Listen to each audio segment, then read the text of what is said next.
ये किताब छपकर आई है अभियान सांस्कृतिक मंच की ओर से।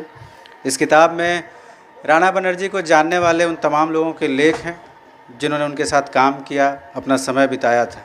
हमारे सभी अतिथि हमारे बीच आ चुके हैं, तो मैं सीधे मंच पर उन्हें आमंत्रित करता हूं। हमारे बीच बांग्ला के प्रसिद्ध कवि विद्युत पाल जी हैं। मैं विद्युत पाल जी से आग्रह करता हूं कि आप मंच पर आएँ। हमारे बीच कवि और पत्रकार निवेदिता जी हैं। मैं आपसे आग्रह करता हूं कि आप मंच पर आएँ। हमारे बीच लेखक प्रोफेसर राणा प्रताप जी हैं। मैं राणा प्रताप जी से आग्रह करता हूं कि आप राणा जी क्या आप मंच पर आएँ। हमारे बीच राजनीतिक सामाजिक कार्यकर्ता और CPI-ML से जुड़े नंद किशोर जी हैं। मैं नंद किशोर सिंह जी से आग्रह करता हूं कि आप मंच पर तशरीफ़ लाएं। हमारे बीच बलदेव झा जी हैं। मैं आप सब राणा बनर्जी से परिचित रहे हैं, जुड़े रहे हैं, तो मैं बलदेव झा जी से आग्रह करता हूं कि आप भी मंच पर आएं। हमारे बीच संस्कृति कर्मी अनिल अंशुमन जी हैं। मैं अनिल जी से आग्रह करता हूं कि आप मंच पर आएं।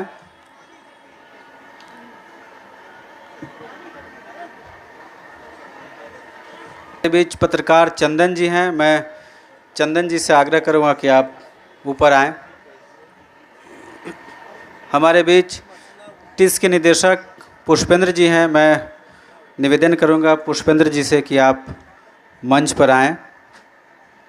दोस्तों, हमारे अतिथि आ गए हैं, तो मैं एक बार पुनः आप सबों के प्रति आभार व्यक्त करता हूं और आपका स्वागत करता हूं। और यहाँ सभागार में बैठे सभी लोगों का स्वागत है। इसमें से कई सारे लोग ऐसे हैं जो राणा बनर्जी से खूब अच्छी तरह परिचित थे, उनको जानते थे। सुशील जी हैं, कुलभूषण जी हैं, पुष्पराज भाई हैं, आप सभी परिचित हैं राणा बनर्जी से। नागेंद्र जी हैं, तो कई पुराने, रंजीत वर्मा जी हैं, तो आप सब लोग राणा बनर्जी से परिचित थे, उनके साथ काम भी किया था। और इस किताब में जो राणा बनर्जी के जानने वाले लोग हैं उनके लेख हैं। उसमें आलोक धनवा, सुजय राय, विकास कुमार झा, निवेदिता जी के भी लेख हैं, अनिल अंशुमन हैं, विश्वजीत सेन का इसमें लेख है और कई उनके साथ काम करने वाले लोग।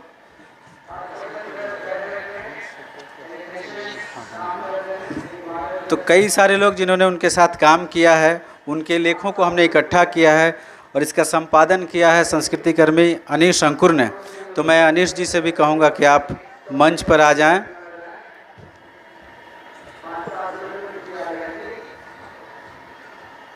इस किताब के लिए थोड़ा लंबा इंतज़ार करना पड़ा दोस्तों। राणा बनर्जी को गुजरे ही लगभग 14 साल हो गए हैं, तो 14 साल के बाद ये किताब आई है। हमारे सारे अतिथि आ गए हैं, तो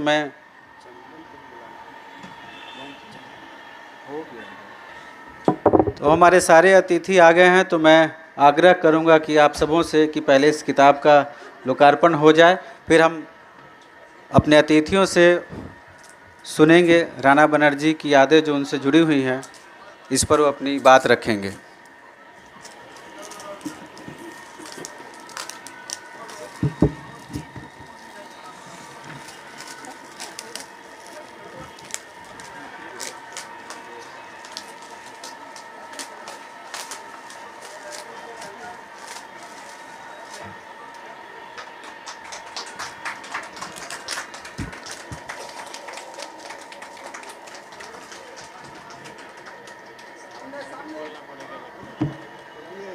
वो दोस्तों, इस किताब का शीर्षक है फिर ऐशो राणा दा। फिर ऐशो राणा दा। एक बार तालियों से इस किताब का स्वागत करें दोस्तों। ये किताब आज यहाँ उपलब्ध भी है। बहुत ही हम लोगों ने एक सहयोग राशि के रूप में सिर्फ 50 रुपये रखे हैं इस किताब के लिए, तो आप में से जो भी साथी प्राप्त करना चाहे वहाँ से प्राप्त कर सकते हैं। बहुत बहुत शुक्रिया आप सबों का। क्योंकि समय कम है, दूसरा प्रोग्राम भी 7:15 बजे से होना है, तो बग़ैर समय गंवाए मैं सबसे पहले बांग्ला के प्रसिद्ध कवि बिहार हेराल्ड के संपादक विद्युत पाल जी से आग्रह करूँ कि आप आएँ और समय का ध्यान रखते हुए अपनी बात रखें। विद्युत पाल जी।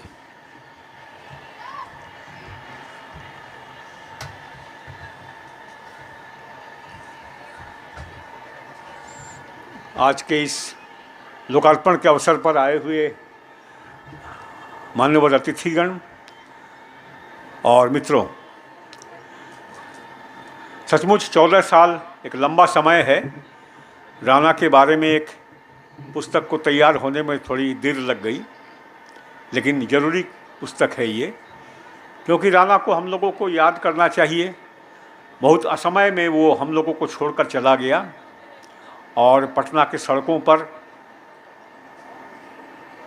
कई वर्षों तक, बल्कि दशकों तक राणा के गीत जो है वो जनवादी आंदोलन को समृद्ध करता रहा है।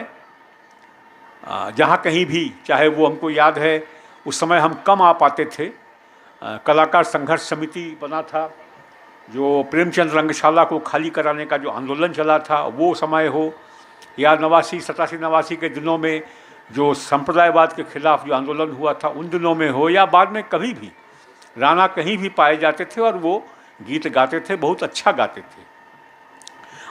वो सब कुछ आप जानते हैं। राणा के साथ मेरा संबंध जो है वो कई स्तरों पर था। एक वो स्तर जिसमें आप सभी हमारे साथी हैं, और दूसरा वो, चूँकि हम बांग्ला भाषी हैं, वो भी बांग्ला भाषी थे, तो बांग्ला भाषी कवियों का, लेखकों का जो जमावड़ा होता था छोटा सा, उसमें भी राणा अवश्य ही रहते थे। हाथ से लिखी हुई पत्रिका जो है वो राणा निकालते थे, उसमें हम साथ रहते थे। बाद के दिनों में भी जब छपी हुई पत्रिका निकलने लगी उस समय भी राणा और हम साथ थे। और तीसरा एक स्तर था, राणा से एक व्यक्तिगत रिश्ता भी था। व्यक्तिगत घरेलू रिश्ता जो है उस पर हम नहीं जाएंगे, लेकिन जो व्यक्तिगत रिश्ता ये था कि वो खास उन दिनों में जब सोवियत यूनियन टूट रहा था, उन दिनों में उसके कुछ पहले से जो एक नए किस्म का संगीत बंगला में आ रहा था, जिसको पॉपुलरली कहा जाता है बैंड म्यूज़िक, बैंड का संगीत। हालांकि बैंड का संगीत उतना नया भी नहीं है, 1976-77 के दिनों में ही बंगला में पहला बैंड आ गया था। लेकिन बैंड म्यूज़िक उस समय पॉपुलर होने लगा इसलिए कि एक ऐसा गायक सामने आया, सुमन, जिसको आजकल लोग जानते हैं कबीर सुमन के नाम से। वो सांसद भी रहे हैं तृणमूल की ओर से। तो वो कबीर सुमन, या उस समय सुमन चट्टोपाध्याय थे, सुमन के जो गीत नए नए आए थे अमेरिका से लौटने के बाद, कुछ बॉब डिलन से प्रभावित और लोगों से, पीट सीगर से प्रभावित, उनके गीत जो पहला और दूसरा कैसेट आया था वो काफ़ी लोकप्रिय हुआ था। और सुमन पहली बार साबित किए कि सिर्फ गीत गाकर, अपने लिखे हुए गीत गाकर, टिकट बेचकर नेताजी इंडोर स्टेडियम का 25,000 का टिकट बेचा जा सकता है।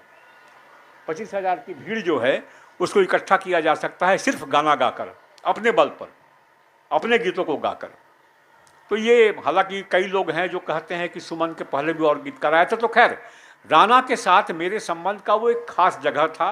जब हम राणा के डेरा पर जाते थे या राणा मेरे डेरा पर आता था, और हम लोग सुमन के गीतों पर चर्चा के बहाने इस नई संगीत क्या क्या संभावना है, और आमतौर पर हम जो जनवादी गीत गाते हैं या सुनते हैं उससे अलग इस तरह के गीतों की क्या संभावना है, इसके बारे में हम लोग बात करते थे।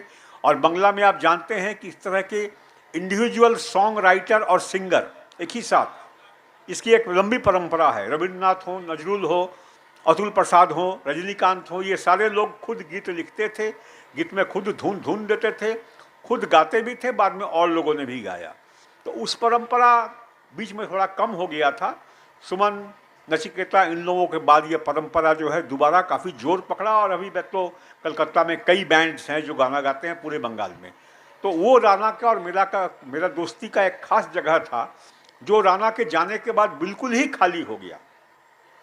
राणा के जाने के बाद से पिछले 3 दशकों में, माने 2 दशकों में, 14 साल या उसके भी कुछ साल पहले से कोई राणा से भेंट मुलाकात नहीं होती थी। तो उन गीतों पर बात करने वाला कोई मेरे साथ रहा नहीं, हम बिल्कुल अकेले पड़ गए। ये बात दुखदाई है। राणा ने बहुत कोशिश किया अपने ढंग से जीवन को जीने का, लेकिन अंततः किस जगह पर आकर वो, मतलब क्या हुआ, कैसी दुर्घटना हुई, ये सब हम नहीं जानते हैं। अचानक ही एक खबर मिली, शायद अनिश शंकुर ही ये खबर दिया, और हम बैंक से हम दौड़ के बाहर आए तो वो उसका मृत शरीर जो है वो दिखाई पड़ा। तो खैर, वो एक बीती हुई बात है। तो इतनी ही बात कहनी है। आज बहुत खुशी का दिन है कि 14 वर्ष बीत जाने के बाद भी आज राणा को हम याद कर पा रहे हैं, और एक बड़ी गोष्ठी हो तो राणा के बारे में और उस बहाने संगीत के बारे में कुछ और चर्चा हमको अगर करने का मौका मिले तो हम जरूर आपसे करेंगे। धन्यवाद। बहुत बहुत शुक्रिया विद्युत पाल जी। इस किताब में राणा बनर्जी के ऊपर लेख तो हैं ही। राणा बनर्जी की बड़ी सक्रियता थी, लगभग 3 दशक से ज़्यादा वह सक्रिय रहे और नाटक संस्कृति क्रम से जुड़ाव था, अभिनय भी करते थे और नाटकों पर लिखते थे। तो उन कुछ लेखों का भी संकलन है, उनकी कुछ कविताओं का भी संकलन है और उनके ऊपर लिखी गई कविताएं भी इसमें शामिल है। अब मैं निवेदिता जी से आग्रह करूंगा कि आप आएँ और अपनी बात रखें। निवेदिता जी।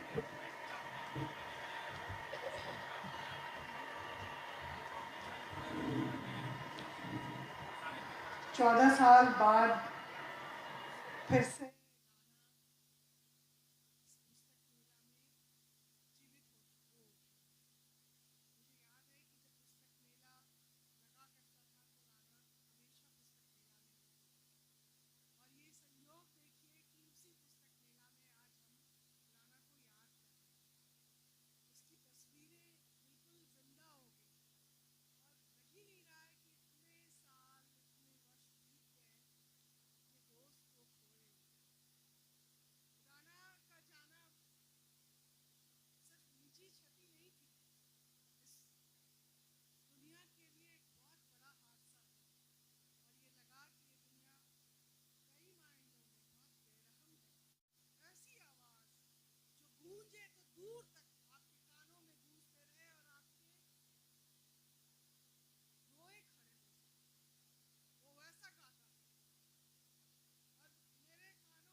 संस्कृति कर्मी अनिल अंशुमन जी से कहूँगा कि आप आएँ और अपनी बातें रखें। हमारे पास समय कम है, चूँकि हमें 7:15 तक ख़त्म करना है, तो समय का ध्यान।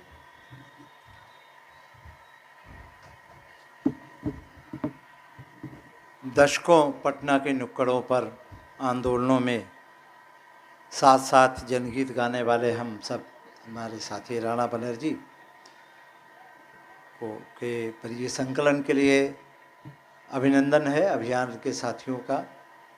और जिन लोगों ने कुछ लिखा राणा जी को लेकर, राणा दा को लेकर, उनका भी आभार है। लेकिन कई बार ऐसा होता है कि आप अपने सबसे नज़दीक के आदमी के साथ काम किए हों और आपके मन और विचार मिलते हों, सब कुछ हो, मैंने हम ख्याला हम निवाला हम सफ़र हम राह बन का जो ये कहावत है, तो उसके बारे में जब कुछ बोलना होता है तो अक्सर शब्द उन्हें लगते हैं सीमित है, कोई शब्द मिल नहीं रहा है। फिर भी राणा जी का जाना, राणा दा का जाना सवाल भी खड़े कर जाता है। राणा दा तो है नहीं, हम सबों के लिए ज़रूर। और किसी को याद करते हैं तो ज़रूर याद करने के सबके अपने अपने पहलू होते हैं। और मैं तो राणा बनर्जी से मेरी रिश्ता ही राजनीतिक तौर पर बना था, इसलिए जब राणा दा के बारे में लिखना हुआ तो मैंने लिखा कि कॉमरेड राणा बनर्जी घोषित तौर पर मार्क्सवादी लेनिनवादी क्रांतिकारी धारा के एक ऐसे युवा सेनानी थे जो सब कुछ सड़ गया है इसलिए दुनिया बदलनी है। ये उनके माने केंद्रीय पहलू था राणा बनर्जी को, जो कॉमरेड राणा बनाता है उन्हें। और इस पर इसकी प्रासंगिकता और इसकी ज़रूरत पहले की अपेक्षा आज बहुत ही ज़्यादा बढ़ गई है, क्योंकि मैं अक्सर आजकल एक बोल रहा हूँ कि प्रगतिशील धारा हो, क्रांतिकारी धारा हो, अति क्रांतिकारी धारा हो, तो सारे चीज़ सब धाराएं हैं, सबका अपना अपना महत्व है। लेकिन सवाल है कि ये जो देश का पस मंज़र बना है तो अचानक यूं ही नहीं बना है, हमें सबको खंगालने का मौका देता है कि कहाँ कुछ उधर से जो तैयारी रही इधर से क्या कुछ हुआ, जो ऐसा पस मंज़र हमारे सामने है जिसके बीच हम चलने को मजबूर हैं या जिससे हम सामना कर रहे हैं। और इस लिहाज से कॉमरेड राणा बनर्जी को मैं राणा दा से ज़्यादा मैं कॉमरेड उन्हें मानता हूँ। वो कॉमरेड रहे और कॉमरेड जिन्हें कहा जाता है कम्युनिस्ट पार्टी के या मार्क्सवादी विचारों पर जो जीवन पर्यंत शब्दों में नहीं जीवन में अमल करे, राणा बनर्जी उसमें खरा उतरते हैं। और बाकी आप इस संग्रह में ही पढ़ेंगे। मैं राणा बनर्जी जी का जाना ये सवाल खड़े कर जाता है।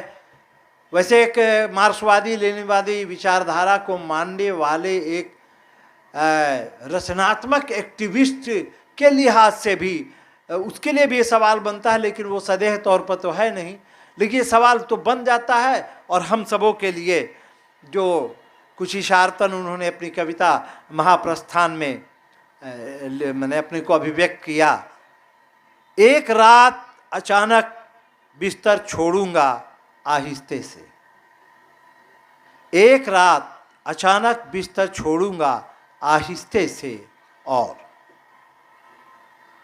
चला जाऊंगा, नहीं छोड़ जाऊंगा अपने पीछे एक भी शब्द।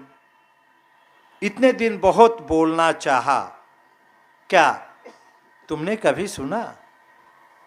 इतने दिन बहुत बोलना चाहा, क्या तुमने कभी सुना?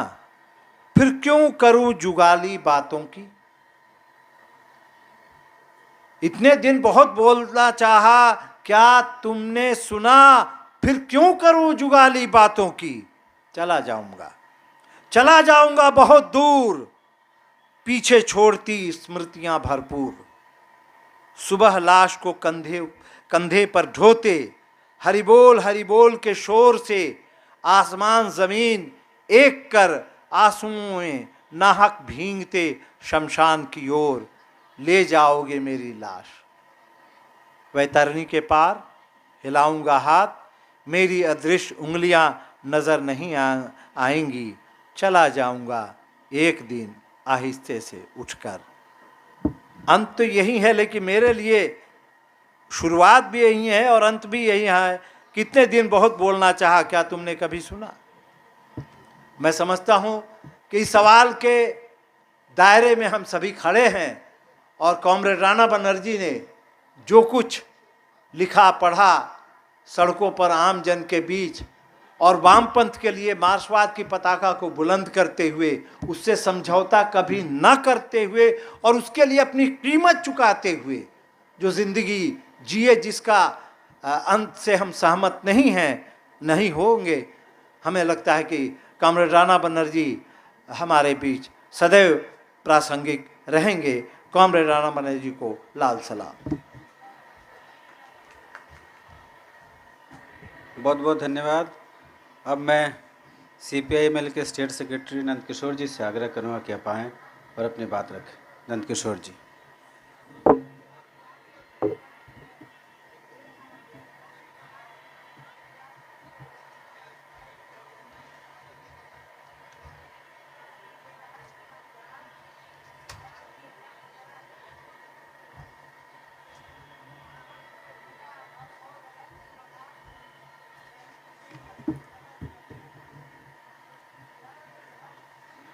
साथियों,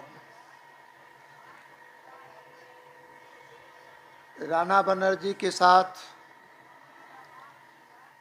लगभग 8 वर्षों तक 1976-77 से 84 तक एक संगठन में काम करने का मौका मिला।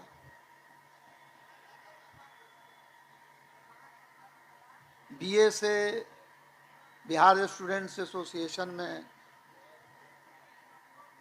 हम लोग एक साथ काम करते थे। छात्र आंदोलन में उनकी सक्रिय भागीदारी रहती थी और उस समय भी संगठन का कोई कार्यक्रम हो, कोई बैठक हो, उसका अंत राणा बनर्जी के ओजस्वी गीत से, उनके गायन से होता था। 84 के बाद कम्युनिस्ट क्रांतिकारी आंदोलन में जो पार्टियों के बीच, संगठनों के बीच कई बार अनचाहे फूट का शिकार होना पड़ता है संगठनों को, और उसमें साथ काम करने वाले लोग भी सांगठनिक रूप से अलग हो जाते हैं। लेकिन राजनीतिक रूप से, वैचारिक रूप से, क्रांतिकारी विचारधारा से, मार्क्सवादी लेनिनवादी विचारधारा से राणा बनर्जी का लगाव अंतिम समय तक बरकरार रहा।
बहुत बहुत धन्यवाद। अब मैं चंदन जी से आग्रह करूंगा, जो सीनियर जर्नलिस्ट हैं, कि आप आए अपनी बात रखें। चंदन जी।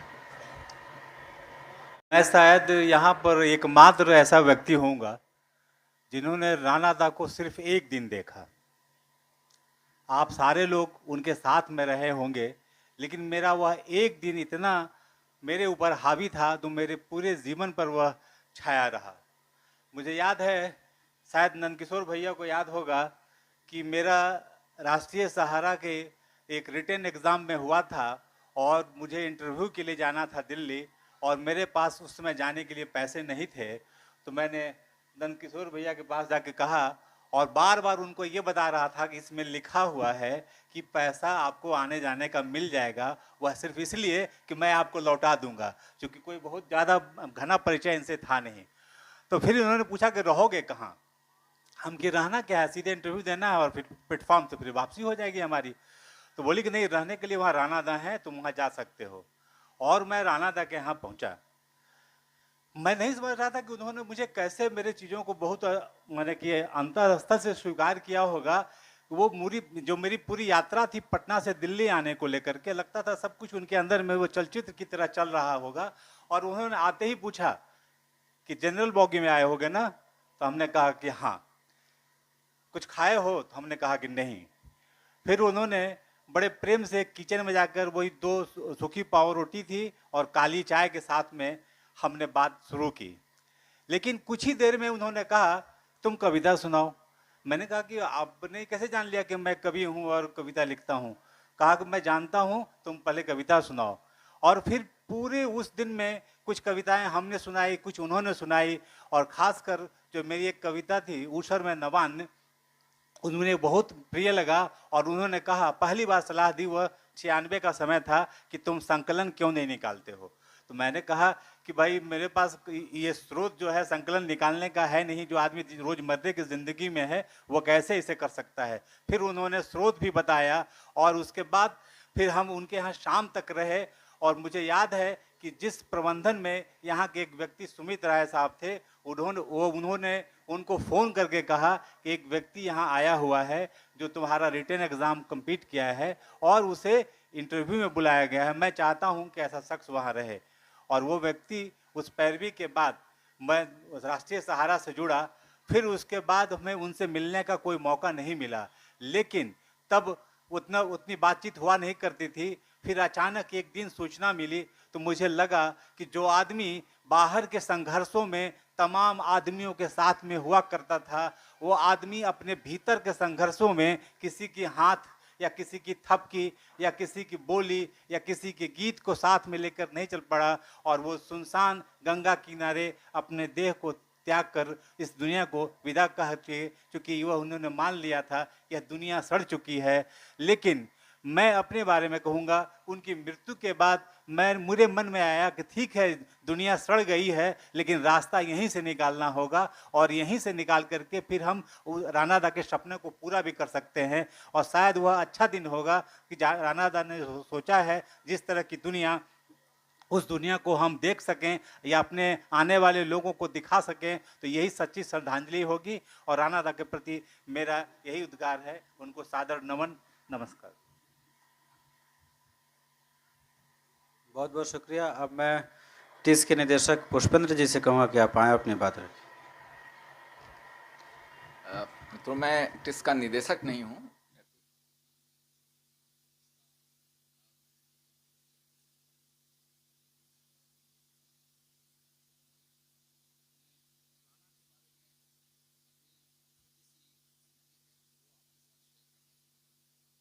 उन्नीस सौ 81 में मेरा जुड़ाव सीपीआई में लिबरेशन से हुआ और मैंने जो शुरुआत की थी वो नौजनवादी सांस्कृतिक मोर्चा एक संगठन था जो सीपीआई में लिबरेशन से जुड़ा हुआ था, उसके साथ अपनी शुरुआत की थी।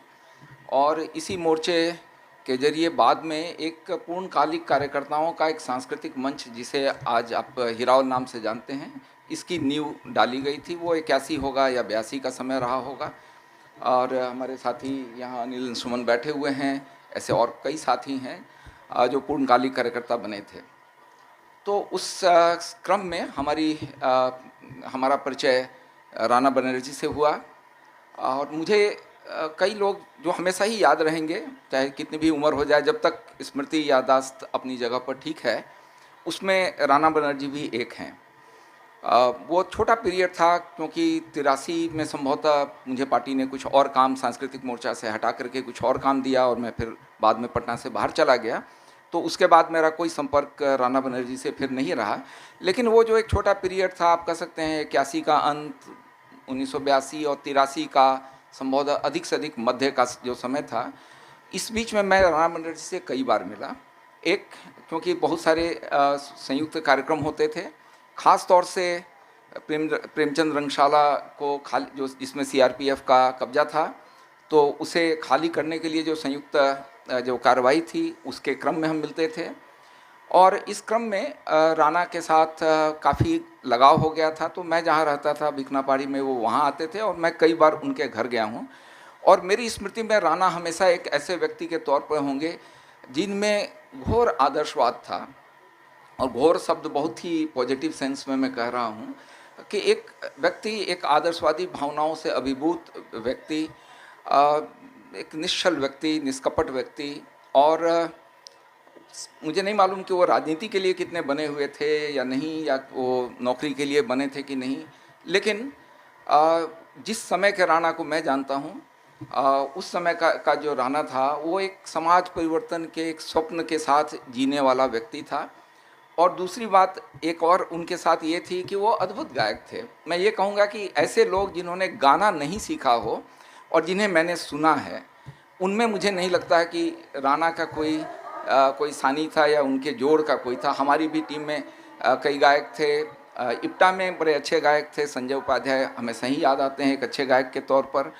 लेकिन मुझे राणा का गायन बहुत पसंद था, और हम लोग उनसे ऐसे भी सुनते थे कि राणा गाएं, या इंतज़ार रहता था किसी कार्यक्रम में राणा गाएंगे और उसे हम सुनेंगे। और निजी बातचीत जो उस समय की थी, उसके डिटेल सब कुछ याद नहीं है, ये काफ़ी पुरानी बात हो गई, 40 साल शायद पुरानी बात है। लेकिन एक व्यक्ति या उसका व्यक्तित्व अपनी स्मृति में अपनी अमिट छाप छोड़ जाता है। राणा एक ऐसे ही व्यक्ति थे जिनकी स्मृति मेरे मन में है। 2008 में ये उनकी जो मृत्यु हुई या उन्होंने आत्महत्या की, इसमें किताब में कई लेख में जल्दी मैं अभी पढ़ गया, उसमें अपूर्वानंद का जो लेख है वो कहते हैं कि ये तो स्पष्ट नहीं है कि हुआ क्या था, क्योंकि फाइनली उनका मृत शरीर मिला। लेकिन जो हुआ हो, एक जो ये स्थिति बनती है ऐसे सामाजिक कार्यकर्ताओं की, इस पर गंभीर चर्चा की ज़रूरत है। ये जगह नहीं है जहाँ पर चर्चा की जाए या कोई टिप्पणी की जाए। इसमें संभवतः कुछ छोटे ग्रुप में और काफ़ी आत्मावलोकन की ज़रूरत है हम सब लोगों को अपने अपने स्तरों पर, और मुझे लगता है कि इस पर चर्चा उस समय भी हुई होगी, और ऐसी चर्चाएं बार बार हों। और तो बेहतर है कि राणा जैसे एक समर्पित कार्यकर्ता जिनको मैं जानता हूं, जिस समय की स्मृति मेरे पास है, वैसे लोग शायद उन्हें, कुछ लोगों को कम से कम आत्महत्या या इस तरह की मौत से बचाया जा सके। मैं उनकी स्मृति को फिर से नमन करता हूं, और मैं अनीश अंकुर जी को और बाकी तमाम लोग जो इस पुस्तक को एक जगह पर लाने में साझेदार रहे हैं, उन सबों को बहुत बहुत धन्यवाद देता हूं। धन्यवाद।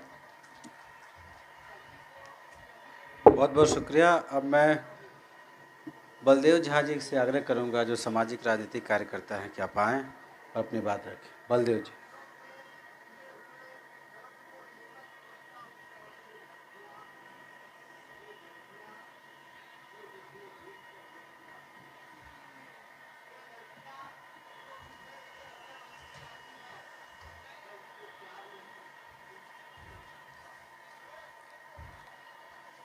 राणा बनर्जी हम लोगों से जुड़े हुए थे, संबंध था हम लोग का,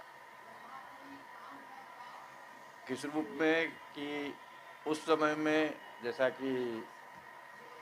कि नंदकिशोर जी ने कहा, हम लोग उस समय में बीएसए के नेतृत्वकारी भूमिका में थे, और बीएसए में जो आपस में जुड़ाव होता था, वह जुड़ाव का आधार था कि बीएसए का एक आधार ही था कि anti feudal anti imperialist struggle में जो उस स्ट्रगल को अंत तक पहुंचाने की ललक जज्बा रखता है वो मेंबर होगा, और एकदम सेक्रीफाइस के लिए हर स्टेज को जो है क्रॉस करके और तैयार रहने वाला जो जिंदा दिलाज स्टूडेंट रहता था वही हम लोगों से जुड़ता था।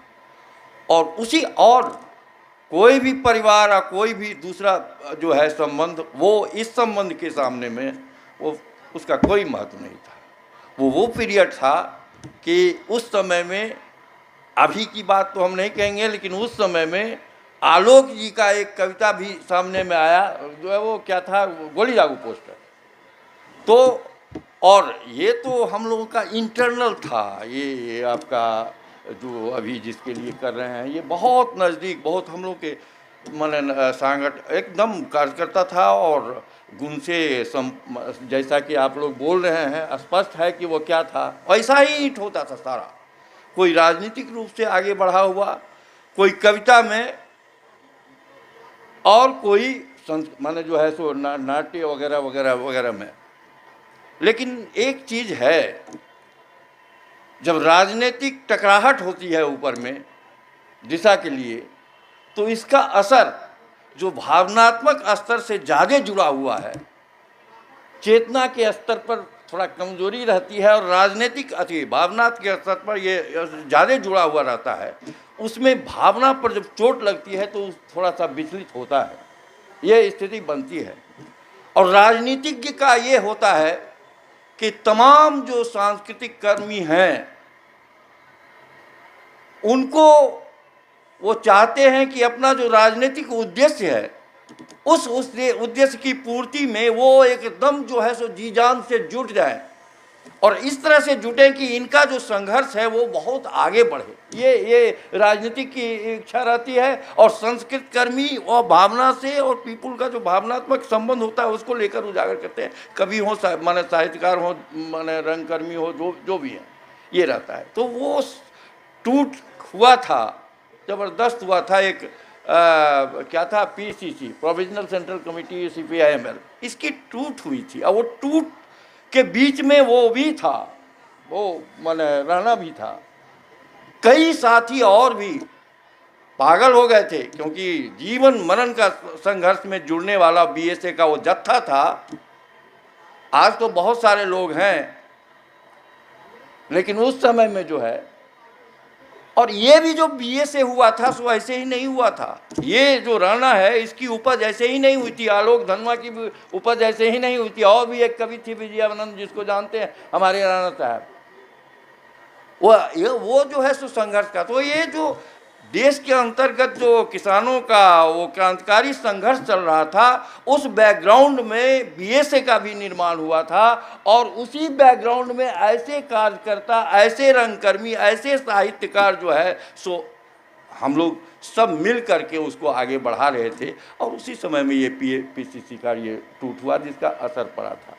तो हम तो उसको अपना पाठ समझ करके, और जो एक पहला जो हो रहा था गांधी मैदान में, इसके उसमें देख करके हमको बड़ा तकलीफ़ हुआ। आश्चर्य ये है, इसलिए मैं कह रहा हूँ कि भावनात्मक स्तर पर आगे बढ़कर लड़ने वाले हमारे जो साथी हैं, हमारे जो लड़ाके हैं, चाहे वो माने साहित्य के फ्रंट पर हों या कि मंच के फ्रंट पर हों, गायक हों, ये जो लड़ने वाले लोग हैं, उनको राजनीतिक कमिटमेंट जो है उससे मजबूत होना चाहिए।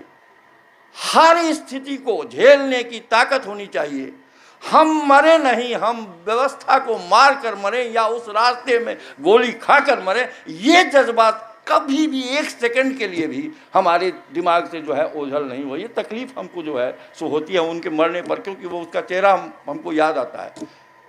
कभी काल, वैसे तो प्रोग्राम में हमेशा, लेकिन कभी काल जो BSA का प्रोग्राम था या पॉलिटिकल क्लास होता था तो उसमें बैठता था, अच्छा लगता था, बातचीत होती थी तो बहुत अच्छा लगता था। तो आज कल से ज़्यादा ज़रूरत है, और हमारा साथी नहीं है, हमसे बिछड़ गया है, तो तकलीफ़ हो रही है, याद स्मृति आती है। और एक बात आती है कि उसके लड़ने की जो माने जो उसके अंदर में जो जज्बा था, वो जज्बा आज भी हमको अनुप्राणित करते रहे और हम आगे बढ़ें एक सबक लेकर कि हम युद्ध हारेंगे नहीं, युद्ध लड़ते हुए मरेंगे या युद्ध जीतेंगे, इस जज्बा के साथ हम हार कर अपनी जान देने वाले में से नहीं है। ऐसा अगला संदेश उनके इस व्यवहार से लेते हुए और हम उनको श्रद्धांजलि देते हैं और हम उसको पाठ समझते हैं। हमारा समझिए कि एक अंश जो है इस रूप में उसका अंत हुआ, बड़ा तकलीफ है, हम लोग जिंदे हैं, वो चला गया। अब मैं लेखक प्रोफेसर राणा प्रताप जी से आग्रह करूंगा कि आप आएँ और अपनी कुछ बात रखें।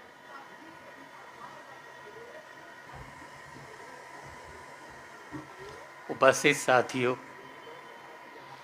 और मंच पर बैठे हमारे तमाम पुराने सहकर्मी साथी, आज जिनको लेकर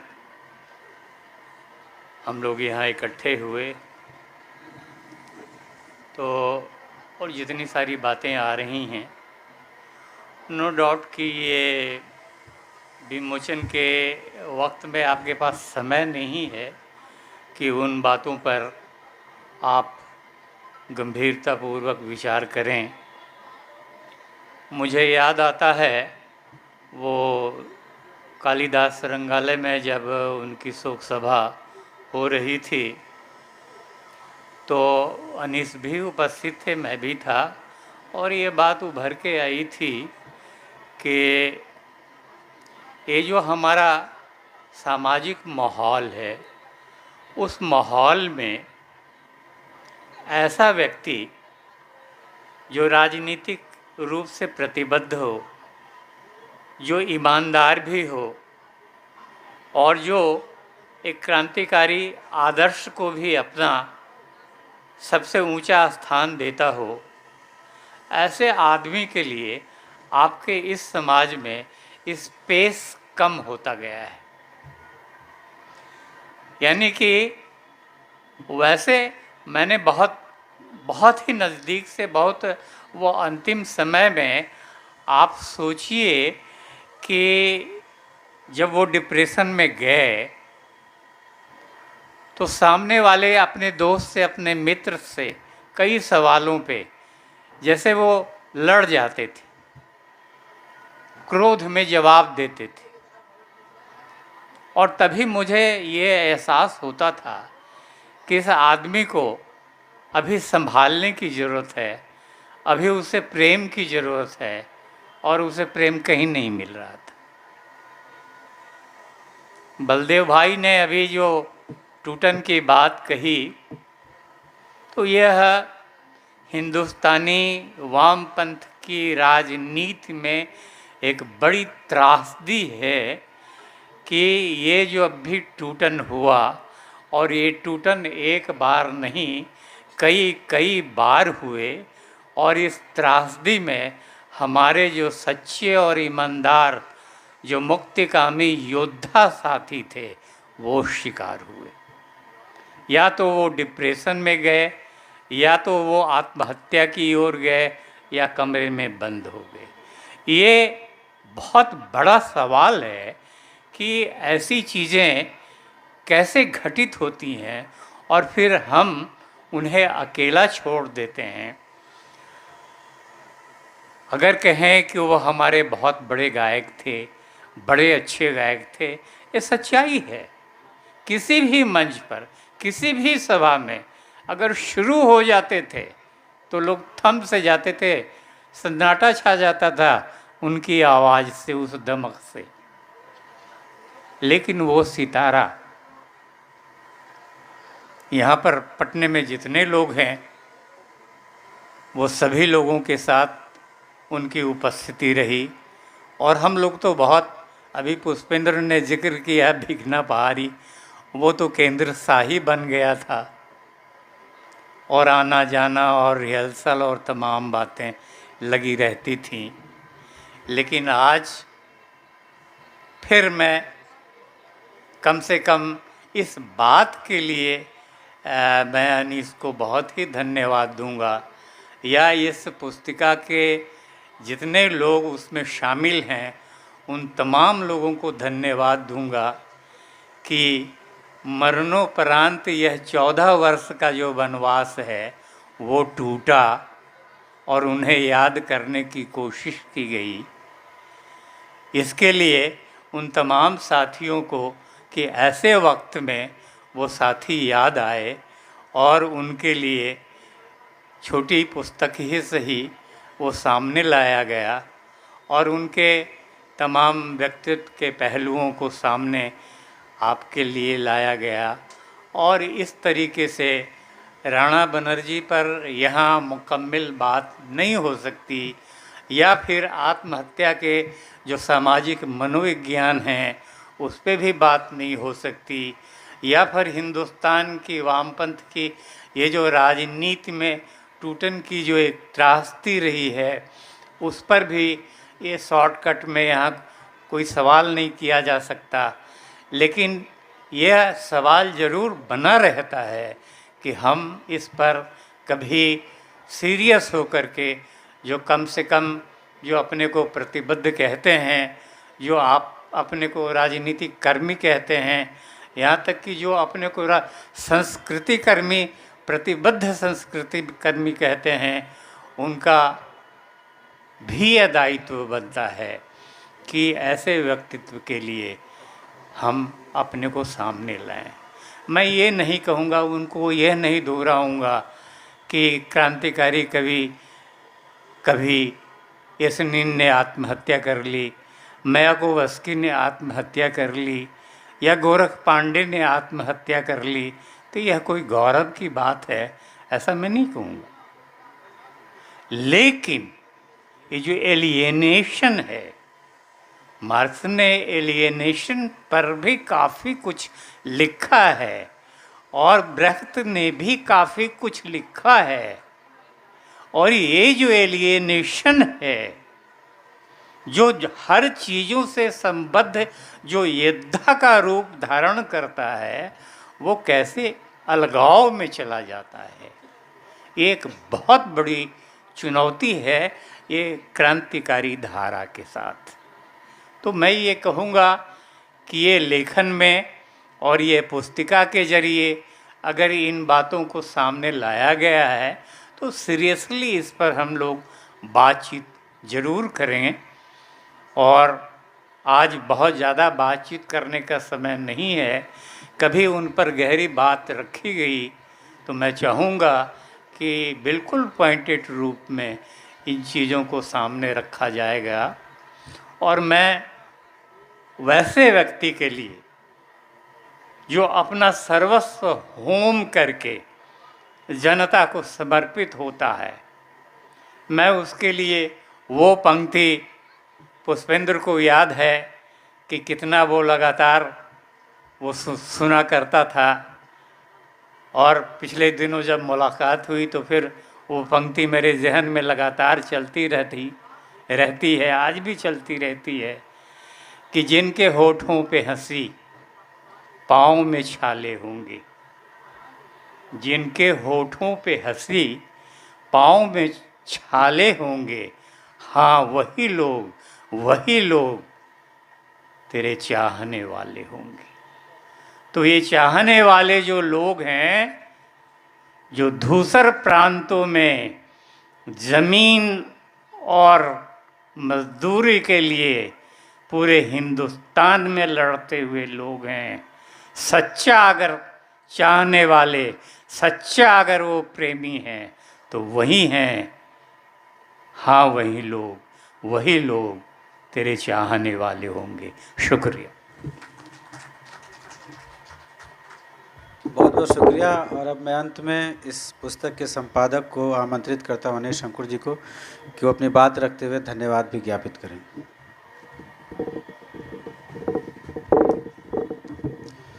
दोस्तों, लगभग 14 साल के बाद आज ये किताब आई है।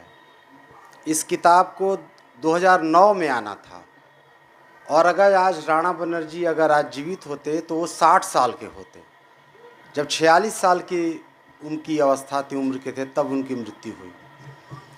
इस पुस्तक के प्रकाशन के अवसर पर मैं 3 लोगों को विशेष तौर से याद करना चाहूँगा, बल्कि कहें कि 3 लोग ऐसे शख्स थे जो बहुत बेसब्री से उत्सुकता थी उनको कि ये किताब आए।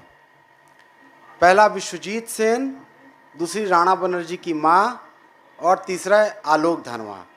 आज अफसोस है कि आज तीनों आज यहाँ मंच पे नहीं है। विश्वजीत सेन और उनकी माँ का काफ़ी पहले निधन हो गया और आलोक धनवा जिनको आज रहना था 2 दिनों पहले यहीं गिर जाने से उनको फ्रैक्चर हो गया, जिस वजह से नहीं आ पाए। विश्वजीत सेन का इस किताब के आने में बहुत बड़ा योगदान है, क्योंकि राणा बनर्जी आप देखेंगे किताब में उनकी बहुत सारी कविताएं, अधिकांश कविताएं बंगला में थी। तो 2008 में जब उनकी मृत्यु हुई तो अगले साल किताब लाने की योजना थी। विश्वजीत सेन ने काफ़ी मेहनत करके, परिश्रम करके उन सारी बंगला कविताओं का हिंदी अनुवाद किया। शुरू में हम लोग सोच रहे थे कि शायद बंगला में ही कविताएं रहे, तो बहुत मेहनत करके, क्योंकि वो हिंदी और बंगला दोनों के कवि और कहानीकार भी थे, तो काफ़ी परिश्रम करके विश्वजीत सेन, जिनको हम लोग नादूदा भी कहते हैं, उन्होंने उसका अनुवाद किया। और तीसरी बात, जब उनका निधन हुआ तो बहुत सारे लोगों ने 1 साल के भीतर लेख उन पर दे दिया था, लेकिन किताब नहीं छप पाई। उसमें 2 बड़ी वजह रही। एक तो कुछ ऐसे लोग चाहते थे कि जिनका लेख इस किताब में शामिल रहता, और दूसरा एक हम लोगों की जो काम करने की पुरानी प्रचलित चीज़ों को टालते रहने की आदत, आज नहीं कल करेंगे, कल का, ऐसे करते करते 14 साल का वक्फा बीत गया और इस वजह से ये किताब नहीं आई। इसलिए आज बहुत सारे ऐसे लोग हैं, हमारे रंग जगत के लोग, साहित्य जगत के लोग, जो राणा बनर्जी के नाम से ही बहुत ज़्यादा परिचित नहीं है। इसलिए ये किताब उनको, उनके व्यक्तित्व से, बहुत ही असाधारण किस्म का व्यक्तित्व था और बहुत ही पटना के सांस्कृतिक जगह पे, राजनीतिक जगह पे बहुत गहरी छाप थी। और पूरे पटना के आज़ादी के बाद 2-3 लोग ऐसे हुए हैं पिछले 75 साल में, जिनकी संस्कृति और राजनीति दोनों के बीच एक आवाजाही थे। ऐसे राजनीतिक कर्म करने वाले नहीं थे जिनको संस्कृति से, अमूमन जो लेफ्ट पार्टीज में भी, या ऐसे लोग जिनको साहित्य, संस्कृति, कविता आदत नहीं रहती, नाटक देखने का मन नहीं करता, संगीत सुनने की आदत नहीं रहती। और दूसरी तरफ हमारी नाटक और संस्कृति की दुनिया में ऐसे लोग हैं जो राजनीति निरपेक्ष रहते हैं, राजनीति उनको समझ नहीं आती। तो बहुत ही दुर्लभ संयोग थे, दुर्लभ संगम थे राणा बनर्जी, और बहुत प्यार से उनका नाम था राणा दा। जो भी लोग यहाँ उनको राणा दा के नाम से जानते थे।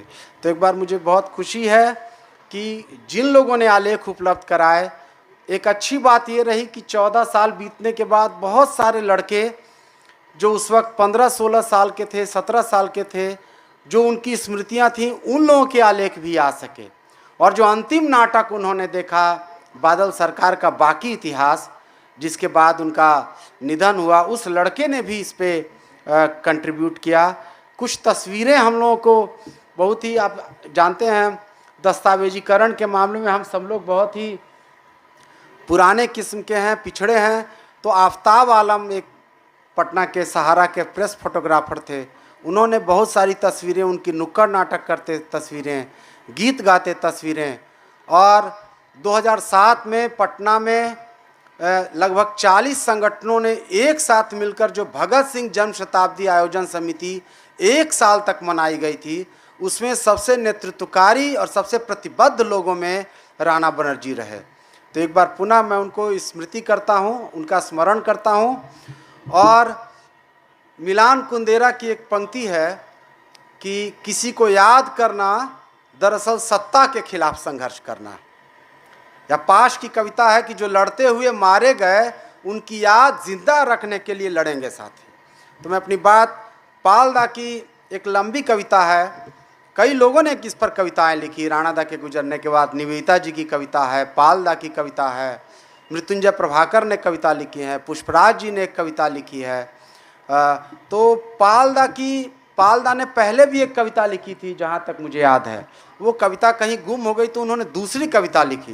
तो लंबी कविता का जो अंतिम स्टैंजा है वो पढ़कर मैं अपनी बात समाप्त करता हूँ। कविता का नाम है राणा।